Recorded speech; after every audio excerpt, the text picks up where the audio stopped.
It's interesting because when I asked the polls, how big is the People Party of Canada?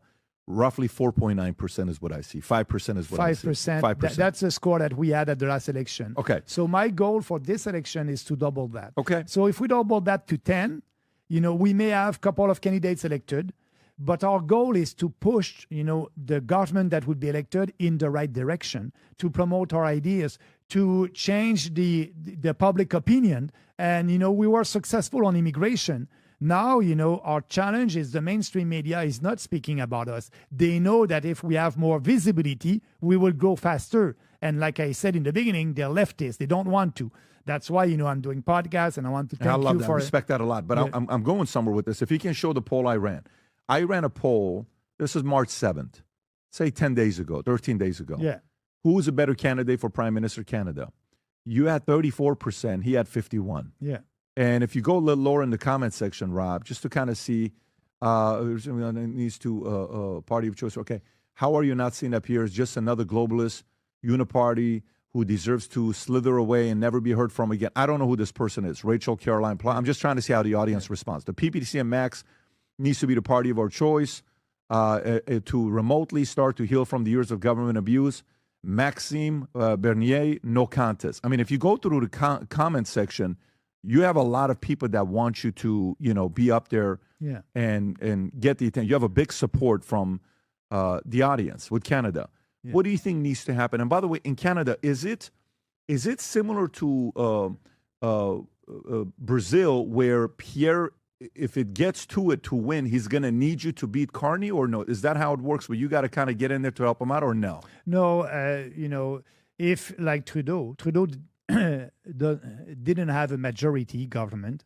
He had a majority in 2015, but now that's a minority government. So they had a coalition with the NDP. And so if Poilievre doesn't have a majority, he will need to do a coalition. So we can have a couple of MPs there and doing that deal with Poilievre for sure. But we won't merge with the Conservative Party because the Conservative Party is not conservative anymore. So that's the big problem. Look at every issues. They are not.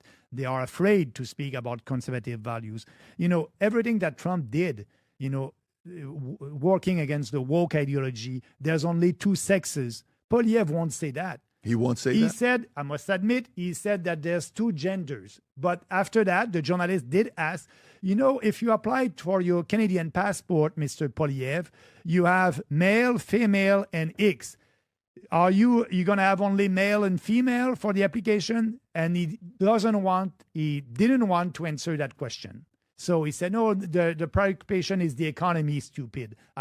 So for him, wokeism and the trans ideology, it's not important. For me, it's important. It's unfair. And DI, diversity, equity, and inclusion, we need to change that.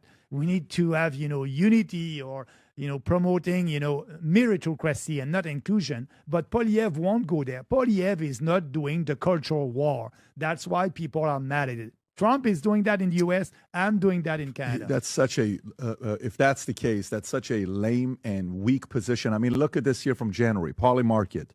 Look what Pierre was. Okay, go to January, Rob, if you could. Can you zoom it all the way back? No, the way where you were right there. Zoom in a little bit.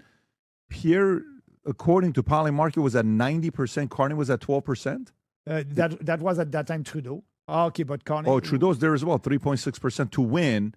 Rob, is that what you're running? And then now, if you come to today, Poly Market says what?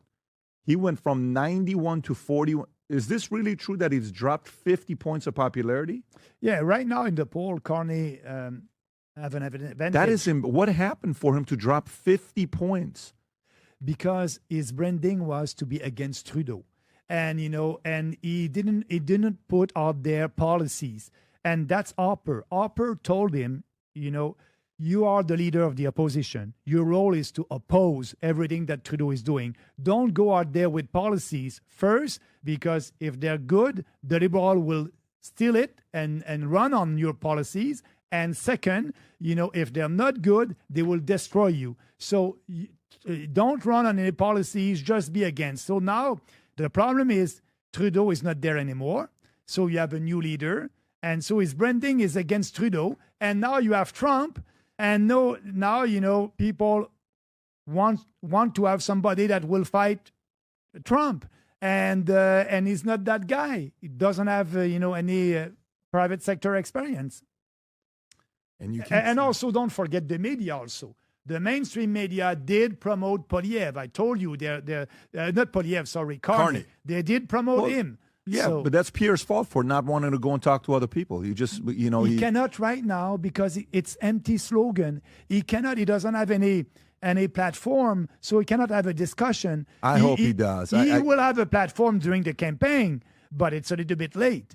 And it's all about he believes that if you want to win an election, you need to have good coverage from the mainstream media. And said, forget the mainstream media. So when he's doing a press conference, it's all about, he's speaking like, by slogan and with no details because he doesn't want to give details. Poilievre doesn't know what he believes in right now. He will know just before the election when he will do poll and focus group. So that's why I said he's a follower. He's following the public opinion that has been manipulated by the leftist media. He is not leading. And now you can show that. That's why it's happening. People want a leader with ideas. And Poilievre is not out there. Rob, is this updated as of today, March 20th? Yep, it says up in the top corner, and this March is 20th. Polymarket. Yeah. That is embarrassing.